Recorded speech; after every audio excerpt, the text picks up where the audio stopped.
Selamat datang di video pembelajaran tematik kelas 3 SDIT Mentari Indonesia.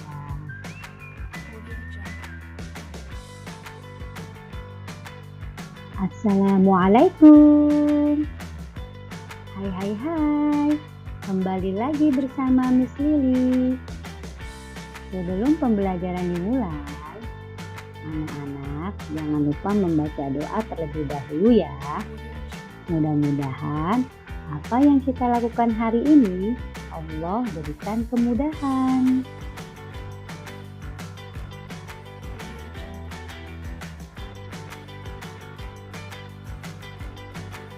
Anak-anak, pembelajaran tematik hari ini masuk kepada subtema 3, yaitu pengaruh perubahan cuaca terhadap kehidupan manusia. Muatan pelajaran PPKN dan Bahasa Indonesia.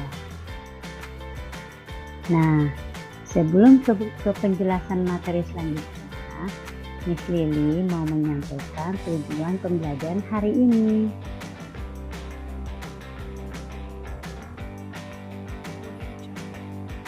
Tujuan pembelajaran hari ini adalah yang pertama, siswa diharapkan dapat mengetahui keberagaman karakteristik bangsa.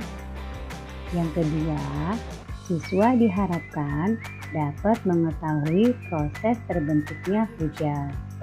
Dan yang ketiga, siswa diharapkan dapat memahami pengaruh perubahan cuaca terhadap kesehatan.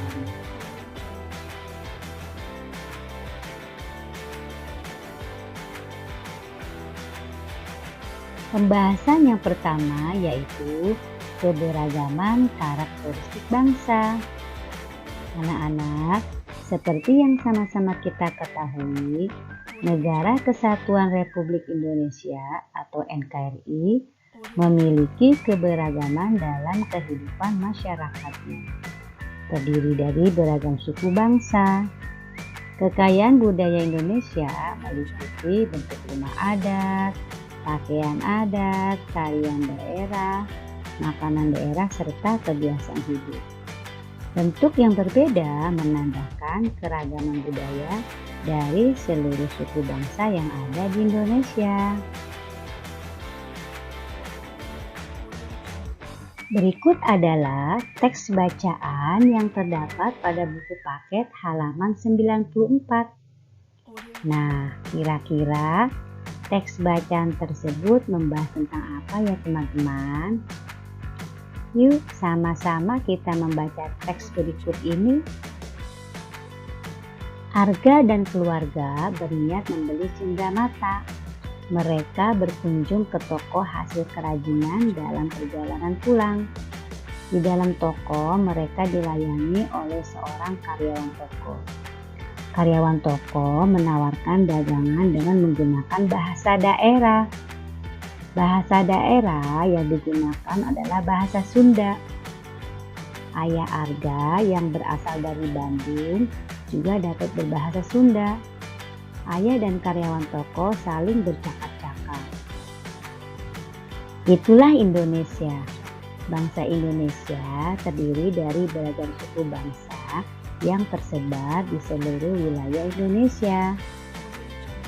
Setiap suku bangsa memiliki bahasa daerahnya masing-masing. Setiap suku bangsa melestarikan bahasa daerahnya dengan menggunakannya sehari-hari.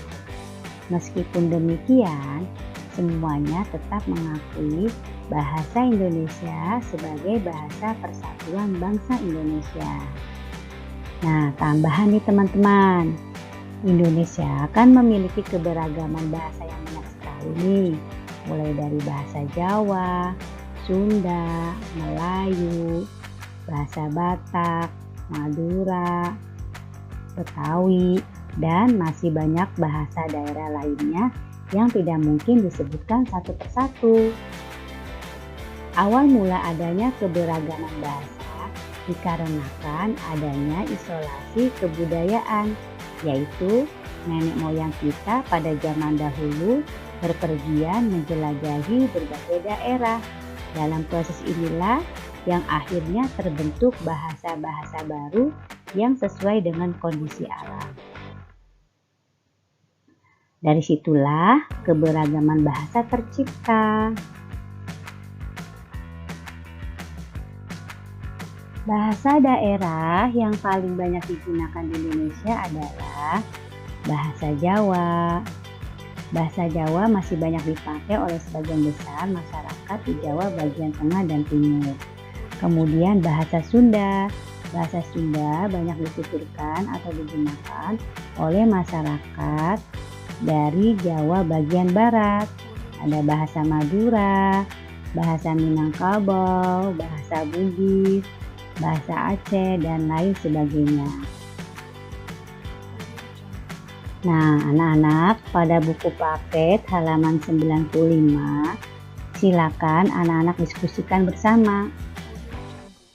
Karena saat ini pembelajarannya daring, anak-anak bisa berdiskusi dengan anggota keluarga yang lainnya untuk mencari tahu apa saja sih bahasa daerah yang digunakan di Pulau Sumatera, di Pulau Jawa, di Pulau Kalimantan, dan pulau-pulau lainnya yang terdapat pada kolom tersebut. Silakan anak-anak mencari tahu untuk menambah wawasan kalian ya. Selamat mencoba.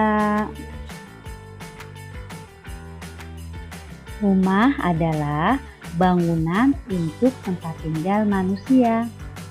Manusia membangun rumah agar aman dan terlindung dari hal-hal buruk.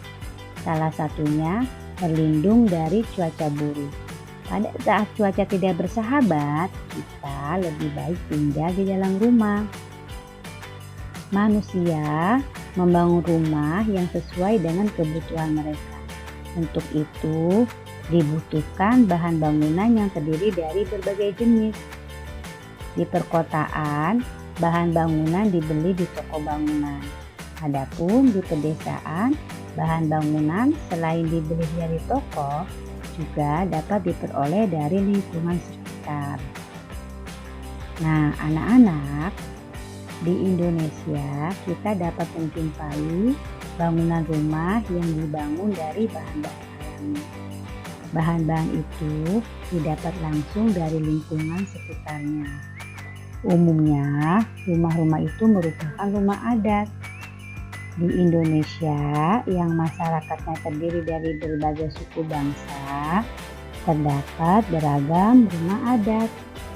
Bentuk yang berbeda menandakan keragaman budaya dari seluruh suku bangsa yang ada. Nah, berikutnya perhatikan gambar-gambar rumah adat berikut ini. Di sini terlihat bentuk-bentuk rumah adat yang ada di Indonesia. Gambar yang pertama adalah rumah adat dari Kalimantan. Kemudian rumah adat dari Minangkabau. Gambar yang ketiga rumah adat dari Papua. Kemudian ada juga rumah adat dari Sulawesi, rumah adat dari Bali, dan terakhir rumah adat dari Jawa.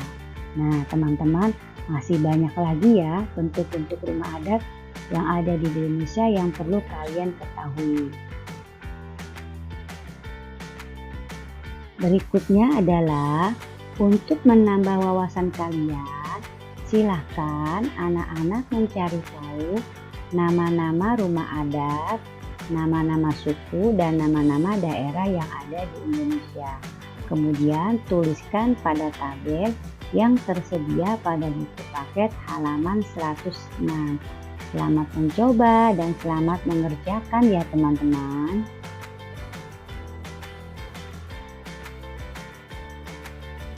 Anak-anak, ini adalah surel. Apa itu surel? Surel adalah singkatan dari surat elektronik. Surel, surat yang dikirimkan melalui jaringan internet, misalnya dalam bentuk email. Surel isinya dapat berupa cerita tentang pengalaman. Seperti pada surel ini. Pada surat ini, Arga menuliskan dan menceritakan tentang pengalamannya mengunjungi Waduk Jatiluhur. Surat ini Arga buat yang ditujukan untuk sahabatnya, yaitu Bimo. Isinya adalah, di atas sebelah kanan tertera Jakarta 3 November 2018. Hai Bimo, bagaimana kabarmu? Semoga Bimo dan keluarga dalam keadaan sehat. Minggu lalu aku berwisata ke Waduk Jatiluhur di kota Purwakarta, Jawa Barat. Waduk Jatiluhur merupakan bendungan untuk menampung air dari Sungai Citarum. Di sana aku berwisata alam. Tempatnya indah sekali. Kau harus berkunjung ke sana. Waduk Jatiluhur sangat luas. Air di waduk dimanfaatkan untuk beternak ikan dan mengairi sawah-sawah. Warga merasakan manfaat tersebut. Sebelum ada waduk, sawah-sawah mendapat pengairan dengan cara tada hujan. Bila hujan turun, sawah akan mendapat air. Sayangnya, bila hujan tidak turun, maka sawah akan kekurangan air. Setelah waduk dibangun, sawah-sawah mendapatkan pengairan dengan teratur. Hasil panen padi menjadi bertambah. Cukup dulu cerita pengalamanku, ditunggu ceritamu. Jangan lupa sampaikan salamku kepada orang tuamu. Salam Arga. Nah teman-teman, ini adalah contoh surel yang dituliskan oleh Arga, dititipkan kepada sahabatnya Bimo. Nah nanti teman-teman silakan mencoba untuk membuat surel ya, dengan cerita pengalaman yang berbeda. Anak-anak, saat ini kan cuaca yang terjadi tidak menentu. Cuaca dapat dengan cepat berganti.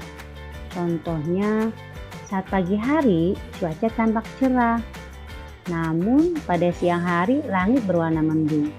Selanjutnya sore hari hujan turun sangat deras. Perlu anak-anak ketahui, hujan merupakan rangkaian peristiwa alam. Nah, apakah kalian sudah mengetahui bagaimanakah hujan dapat terbentuk? Untuk mempelajarinya, perhatikan dan dengarkan penjelasan berikut ini.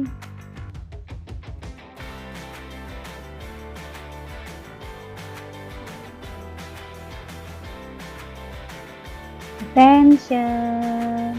Nah, teman-teman, tetap fokus ya mendengarkan penjelasan dari ini. Berikut adalah proses terbentuknya hujan.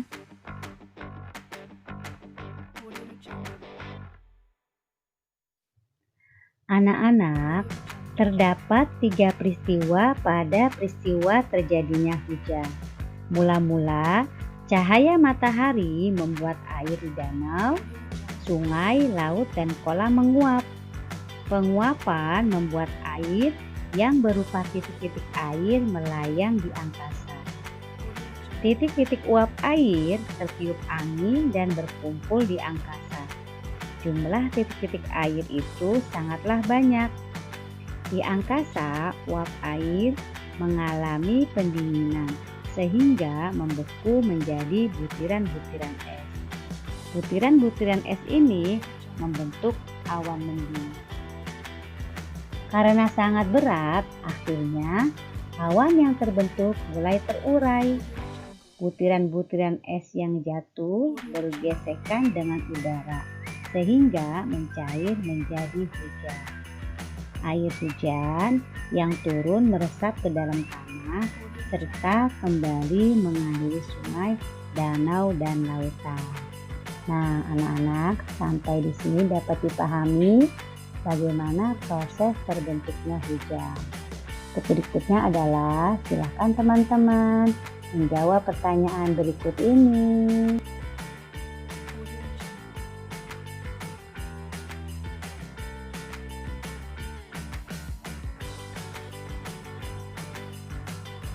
Jawablah dua pertanyaan berikut ini. Yang pertama, dari manakah asal sumber air hujan? Adakah yang tahu? Ya, yaitu dari air danau, air sungai, laut, dan air kolam yang menguap. Pertanyaan yang kedua, apa saja perubahan wujud benda pada peristiwa terjadinya hujan? Nah, yang terjadi adalah dari wujud cair menjadi gas atau menguap. Kemudian kembali lagi menjadi wujud cair karena mengalami proses pengembunan.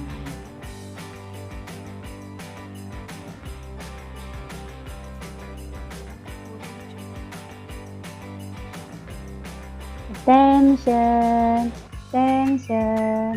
Anak-anak tetap fokus ya. Pembahasan berikutnya adalah pengaruh perubahan cuaca terhadap kesehatan.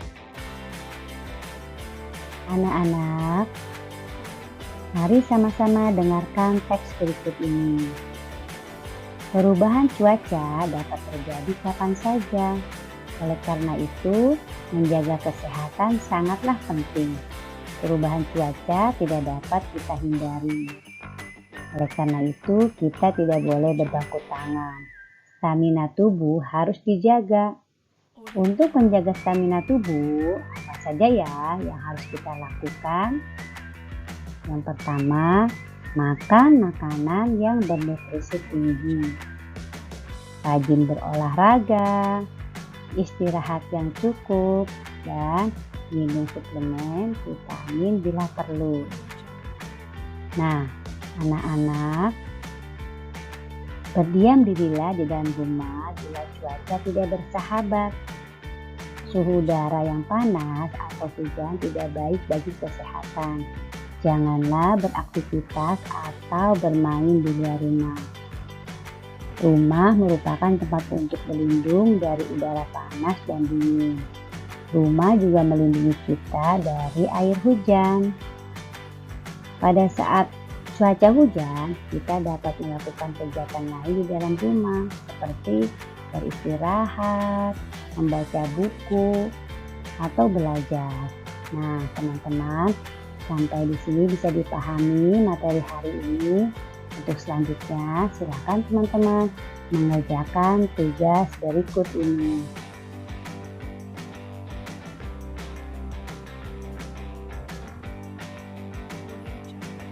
Untuk mengukur pemahaman materi hari ini, silakan anak-anak kerjakan tugas berikut ini. Hari ini anak-anak Miss Lili berikan tugas juga ya. Masing-masing tugas diketik, tidak ditulis tangan ya teman-teman. Oke, selamat mencoba dan selamat mengerjakan. Terima kasih dari Miss Lili. Wassalamualaikum warahmatullahi wabarakatuh.